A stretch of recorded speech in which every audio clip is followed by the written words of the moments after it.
खबरें तफसील से। जम्मू कश्मीर के पुंछ के मिडहर सब डिवीजन के भाटा धोरिया जंगल में 11 रोज से जारी इनकाउंटर आज भी चल रहा है। आज फिर इनकाउंटर के मकाम पर दोबारा फायरिंग शुरू हुई, जिसमें 2 पुलिस एहलकार और एक फौजी जवान जख्मी हुए हैं। मिलिटेंटों और हिफाजती दस्तों के बीच रुक रुक कर गोलीबारी जारी है। वाज़ेह है कि भाटा धोरिया जंगल में 11 रोज से जारी इनकाउंटर अब तक का सबसे ज्यादा दिन चलने वाला इनकाउंटर दिखाई दे रहा है। इससे कबल 2009 में भाटा धोरिया में उसी जंगल में ही 9 रोज तक इनकाउंटर चला था, जिसमें 3 जवान शहीद हुए थे। तो पुंछ के मिडहर सब डिवीजन के भाटा धोरिया जंगल में 11 रोज से इनकाउंटर जारी है। आज फिर रुक रुक कर गोलियों की आवाज़ें सुनाई दे रही हैं। टीवी स्क्रीन पर तस्वीरें उसी इलाके की हम आपको दिखा रहे हैं। आपको बता दें कि सबसे लंबा चलने वाला ये इनकाउंटर माना जा रहा है। इससे पहले 2009 में भाटा धोरिया जंगल में ही, यानी इसी जंगल में 9 रोज तक इनकाउंटर चला था और उस इनकाउंटर में 3 जवान शहीद भी हुए थे। और ताज़ा सूरत हाल जानने के लिए रुख करेंगे भाटा धोरिया और पुंछ का। हमारे साथ हमारे नुमाइंदे मुनीश शर्मा जुड़ रहे हैं। मुनीश, बताइएगा इस वक्त क्या कुछ इत्तलात है? आज सुबह कब से गोलियों के तबादले की आवाज सुनाई देने लगी? जिस तरह आज सुबह 8:10 पर जो है एक बार फिर भाटा धोरिया जंगल में सर्च शुरू की गई और उस दौरान जो है सिक्योरिटी फोर्सेज जो है वो जो एक हाईटाउट था जंगल के अंदर बना हुआ, उसके जैसे करीब पहुंचे तो वहां पर दहशतगर्दों ने गोलीबारी शुरू की, जिसमें 2 पुलिस एहलकार और एक आर्मी का जवान जो है इंजर्ड हुआ। और खबर ये भी मौसूल हो रही है कि वहां पर एक पाकिस्तानी मिलिटेंट जिया मुस्तफा जो है वो भी जख्मी हुआ है। जी, तो क्या जो हाइड आउट्स दिखा आर्मी अफसरान को, उसे नष्ट कर दिया गया है? नहीं सर, ऐसा कि उस एरिया में जो है दहशतगर्दों की तरफ से जंगल में काफी आईडी भी लगाई गई है और गोलीबारी लगातार जो है दहशतगर्दों की तरफ से की जा रही है, जिस कारण अभी तक हाइड आउट के बिल्कुल करीब जो है जवान नहीं पहुंच पाए हैं। जी, तो इस वक्त क्या कुछ सूरत हाल है इलाके में? अभी भी गोलीबारी जो चल रही है। आपको बता दें कि परसों रात से जो इलाके में मौसम खराब है, परसों पूरी रात को बारिश होती रही, लेकिन उसके बाद भी जो हमारे जवान है वो जवान जंगल में डटे रहे कि कहीं जो दहशतगर्द है वो भाग न जाए। और उसी के चलते आज जो है दहशतगर्दों ने फिर जो है धाड़ के बाहर निकल कर गोलीबारी की है। और अब लगता है, माना ये जा रहा है कि अब दहशतगर्दों के कारण ही उनको जो है सफाया हो जाएगा। आपकी आवाज़ सही तरीके से हम तक नहीं पहुंच पा रही मुनीश, हम आपसे दोबारा राब्ता करने की कोशिश करेंगे। फिलहाल इस वक्त जो टीवी स्क्रीन पर तस्वीरें आप देख रहे हैं भाटा धोरिया इलाके की देख रहे हैं, हमारे नुमाइंदे वहां से मौजूद थे, ग्राउंड रिपोर्ट दे रहे थे कि इस वक्त गोलियों का तबादला जारी। सर्च ऑपरेशन की शुरुआत जब एक बार फिर से आर्मी फौज की तरफ से की गई तो एक हाइड आउट से गोलियों की बरसातें होने लगी। फिर उसके बाद 2 पुलिस एहलकार और एक फौजी जख्मी होने की इत्तलात बताई जा रही है। मिलिटेंट और हिफाजती दस्तों के बीच रुक रुक कर गोलीबारी जारी है। जैसा कि इस वक्त आप विजुअल देख पा रहे हैं, आवाजें भी आप सुन पा रहे होंगे गोलियों की।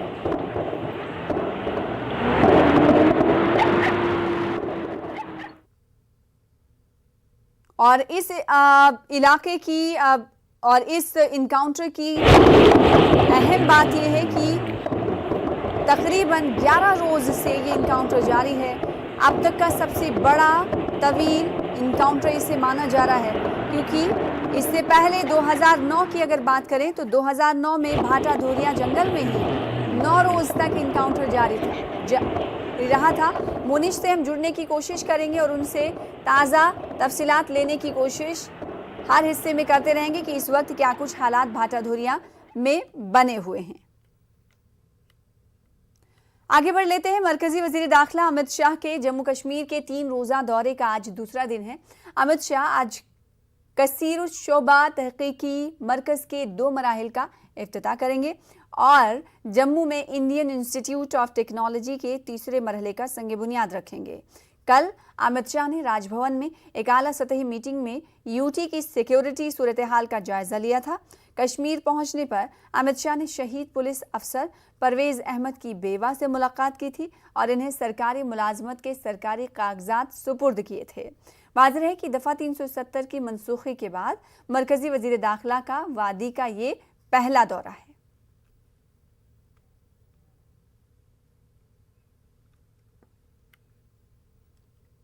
तो समीर हमारे साथ जुड़ रहे हैं और समीर ने इस हवाले से तफसीलात भी भेजी अपने नाज़रीन को हम दिखाएंगे, लेकिन इस वक्त क्या कुछ तैयारियां चल रही हैं ये जानना बहुत ज़रूरी हो जाता है।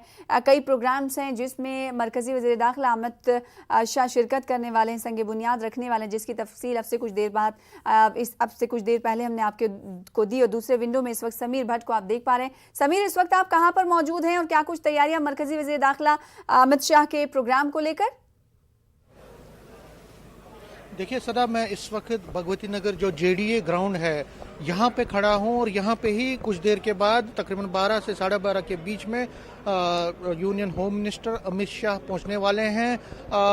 11 बजे के करीब कहा जा रहा है कि वो जम्मू पहुँचेंगे। हालांकि पहले 10:30 का प्रोग्राम था, लेकिन थोड़ा मौसम की खराबी है, हो सकता है कि वो उसके बाद आए। 11 बजे के बाद उनका प्रोग्राम जो है IIT सेंटर है यहाँ पे, जो IIT कॉम्प्लेक्स है नगरोटा में, वहाँ पे वो जाएंगे। वहाँ पे कुछ जो डेवलपमेंट प्रोजेक्ट्स हैं उनका संग बुनियाद रखेंगे। उधर से ई लाइन के जरिए वो उनका प्रोजेक्ट्स का करेंगे और फिर यहाँ पे आएंगे इस ग्राउंड में। और अगर मैं इस ग्राउंड की पहले आपको बता दूं तो यहाँ पे प्रेपरेशंस अभी चल रही है, लोग आ रहे हैं। हालांकि अभी अर्लियर है, अभी 1-2 घंटे का समय तो उसके सूरत में अभी लोग धीरे धीरे ही यहाँ पे पहुँच रहे हैं। लेकिन जो बीजेपी के लीडरान है, वर्कर है, वो लोगों को कुर्सियों पे बिठा रहे हैं। क्योंकि मैं आपको बता दूं, ये यहाँ पे मौसम खराब है, कल भी बहुत जबरदस्त बारिश हुई थी, उसके बाद एक कंफ्यूजन हो गया और कुछ लोगों ने ये कहा कि जोरावर आटोरे में होगा, लेकिन अब फिर यहाँ जेडीए ग्राउंड में होगा। और यहाँ पे अगर स्टेज की बात करें तो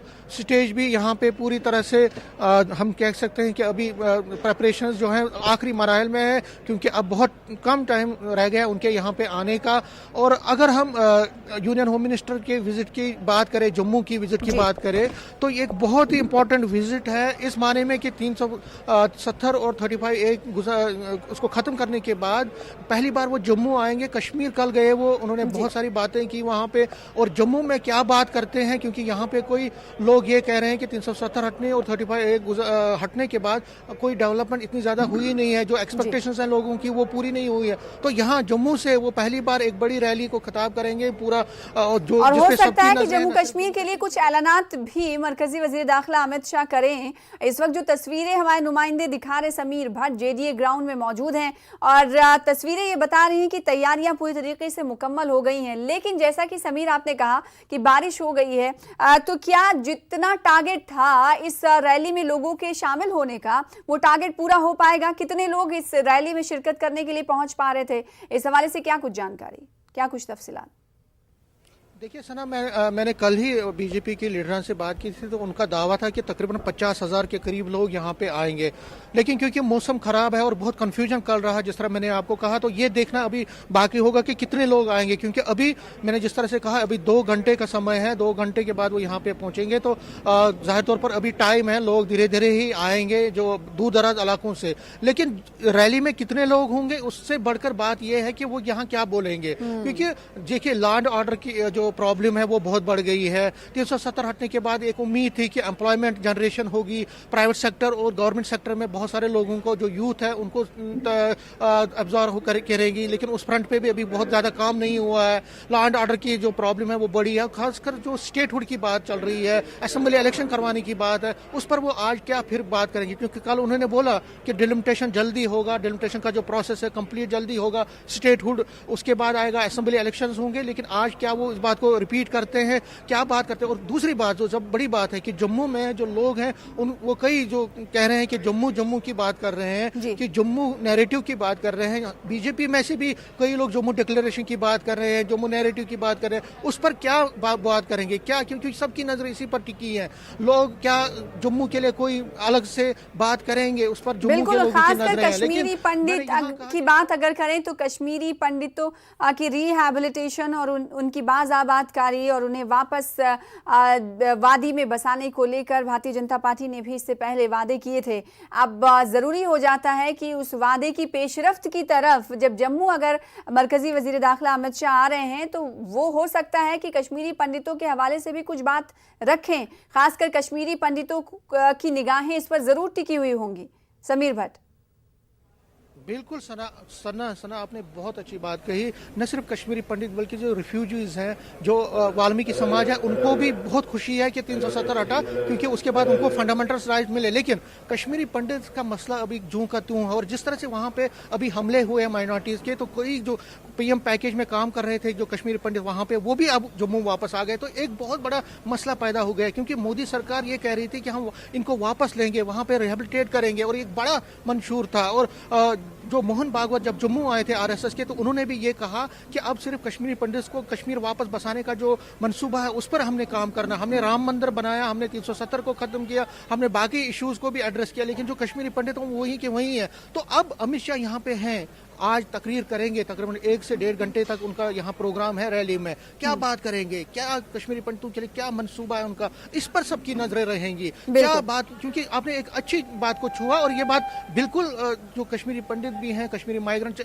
और इसमें सिर्फ पंडित नहीं है, मुस्लिम्स भी हैं, सिख भी है, जो 90s को यहाँ जम्मू आए थे, वो अभी भी वापसी का इंतजार कर रहे हैं। उनके बहुत सारे इश्यूज हैं, उनको बहुत सारी प्रॉब्लम्स है, उस पर क्या बात करेंगे। और जिस तरह से बाकी लोग हैं यहाँ पे, जो जम्मू माइग्रेंट्स हैं, जो डोडा, पूंछ, भद्रवाह से आए थे मिलिटेंसी के दौरान, उनकी भी रिहेबिलिटेशन पूरी तरह से नहीं हुई है। उनके लिए पाक रिफ्यूजीज जो है, पीओके रिफ्यूजीज, उसमें कुछ लोग नाराज हैं, वो कह रहे हैं कि हमें पूरा पैकेज नहीं मिला है, उनके लिए क्या बात करेंगे। तो बहुत सारे सेक्टर्स को वो छूने वाले हैं आज, लॉ एंड ऑर्डर हो, डिलिमिटेशन हो, स्टेटहुड हो। आज का दौरा और आज का खिताब मरकजी वज़ीर दाखिला अमित शाह का बहुत अहम है कि मुख्तलिफ शोबे से जुड़े हुए और मुख्तलिफ लोगों के लिए वो क्या कुछ ऐलानात करने वाले हैं और उन्हें क्या कुछ ढाढ़स देने वाले हैं। ये बहुत अहम हो जाता है उस वक्त, क्योंकि आर्टिकल 370 की मनसूखी के बाद मरकजी वज़ीर दाखिला अमित शाह का ये पहला दौरा है। 3 रोज़ा दौरे पर, आपको बता दें कि नाज़रीन जम्मू कश्मीर के दौरे पर हैं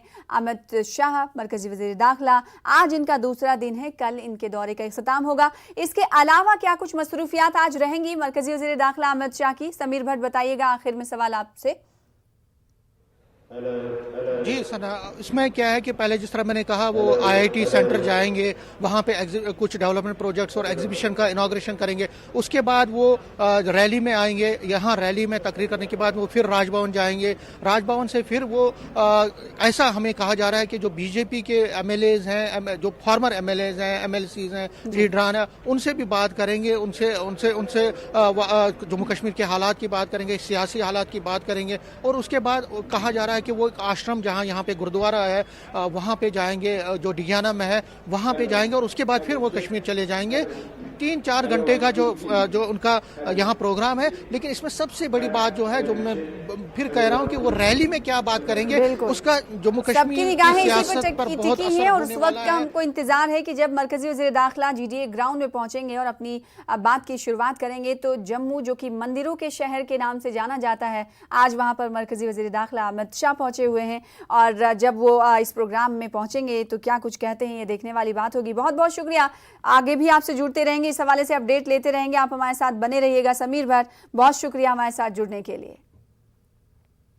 मरकजी वज़ीर दाखिला अमित शाह ने श्रीनगर हवाई अड्डे से शारजा के लिए बैनुल-अक़वामी परवाज का इफ्तिताह किया।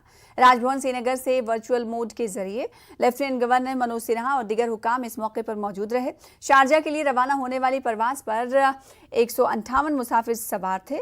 हवाई अड्डे के हुकाम ने बताया कि श्रीनगर हवाई अड्डे से बैनुल-अक़वामी परवाज हफ्ते में 4 दिन उड़ान भरेगी। वज़ीर दाखिला अमित शाह ने कहा कि कई बैनुल-अक़वामी सयाह कश्मीर आएंगे, जिससे मईशत को फ़रोग मिलेगा और वादी में सयाहत के शोबे को तक़वियत मिलेगी। यहाँ ये बात काबिल ज़िक्र है कि कोविड-19 के फैलने की वजह से सयाहत का शोबा बुरी तरह मुतासिर हुआ है। उम्मीद है कि बैनुल-अक़वामी सयाह बड़ी तादाद में कश्मीर आएंगे, जिससे सयाहत के शोबे की मईशत को फ़रोग मिलेगा और इस शोबे से वाबस्ता लोग खुश होंगे।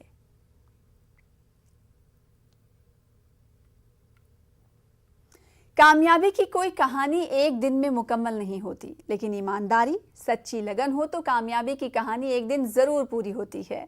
मुल्क में सफ़ेद इनकलाब लाने वाले अमूल का सफ़र यानी दूध का इनकलाब गुजरात के सिर्फ 2 गांव से शुरू हुआ। 75 साल का हो चुका अमूल आज़ादी का अमृत महोत्सव पूरे मुल्क के साथ मना रहा है। आइए हम आपको रूबरू कराते हैं अमूल की कामयाबी की सुनहरी तारीख से।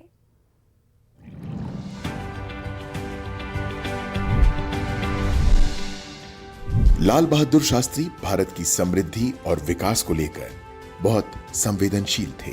खेड़ा में 1964 में पशु आहार केंद्र के उद्घाटन पर अमूल मॉडल को देश भर में लागू करने का विचार उनके मन में आया। उन्होंने उसे जल्द ही साकार भी कर दिया। 1965 में ही नेशनल डेयरी डेवलपमेंट बोर्ड बना दिया गया। बोर्ड की जिम्मेदारी गुजरात के अमूल मॉडल को पूरे देश में लागू करने की थी। इस तरह अमूल की आहट पूरे देश में सुनाई देने लगी। कोरोना वबा के दौरान बाहमी इमदाद और इंसार का जज्बा मुस्तहकम हुआ है। मुल्क इस वबा से मुत्तहिद होकर मुकाबला कर रहा है। टीकाकारी के ऐलान के बाद हम बेहतर ताउन करें जिससे हम कोरोना को मात देने की जानिब कदम बढ़ा सकें। नेटवर्क 18 इस मुहिम में हर कदम आपके साथ रहेगा। जब तक सभी महफूज नहीं तब तक कोई महफूज नहीं होगा। इसी सोच की बुनियाद पर हमारी मुहिम संजीवनी का मकसद ये यकीनी बनाना है कि वैक्सीन पाना सभी हिंदुस्तानियों का हक है।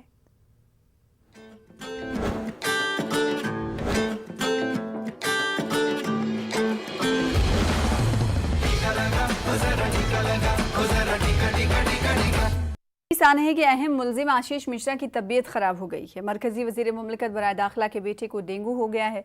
वो 48 घंटे के पुलिस रिमांड पर था। 2 टेस्टों में डेंगू की तस्दीक हुई है, जिसकी वजह से आशीष मिश्रा को रिमांड का वक्त खत्म होने से पहले ही वापस डिस्ट्रिक्ट जेल अस्पताल में दाखिल कर दिया गया। पुलिस आशीष मिश्रा से पूछताछ करने से कासिर है क्योंकि वो तिब्बी तौर पर फिट नहीं है। एडिशनल एसपी अरुण कुमार सिंह ने इसकी तस्दीक की है। इन्होंने बताया कि मेडिकल रिपोर्ट में उनकी शुगर भी बढ़ गई है। तिब्बी लिहाज से फिट ना होने की वजह से पुलिस ने उनसे पूछताछ करना दुरुस्त नहीं समझा। हफ्ते की रात डॉक्टरों के मशवरे पर उन्हें जेल अस्पताल में दाखिल कराया गया था।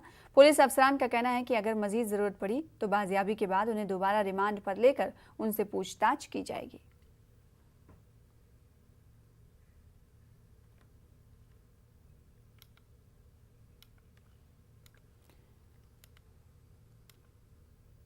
और आज आपको बता दें कि वज़ीर आज़म नरेंद्र मोदी मन की बात करने वाले हैं। इस हवाले से आपको तफसीलात बताएं कि पीएम मोदी मन की बात में कई तरह की बातें रख सकते हैं और मन की बात से खिताब करते हुए कहा यह जा रहा है कि पीएम मोदी वैक्सीनेशन के हवाले से अपनी बात रखेंगे क्योंकि गुज़िश्ता दिनों ही 100 करोड़ से ज़्यादा लोगों को वैक्सीन लगाई जा चुकी है। तो मन की बात की ये 82वां किस्त है। मन की बात का ये प्रोग्राम 11 बजे नश्र होगा। आज के प्रोग्राम में बारिश के पानी की अहमियत और उसके ज़ख़ीरा अंदोज़ी से मुताल्लिक़ उमूर पर वज़ीर आज़म नरेंद्र मोदी खिताब कर सकते हैं। साथ ही साथ वैक्सीनेशन पर भी अपनी बात रख सकते हैं।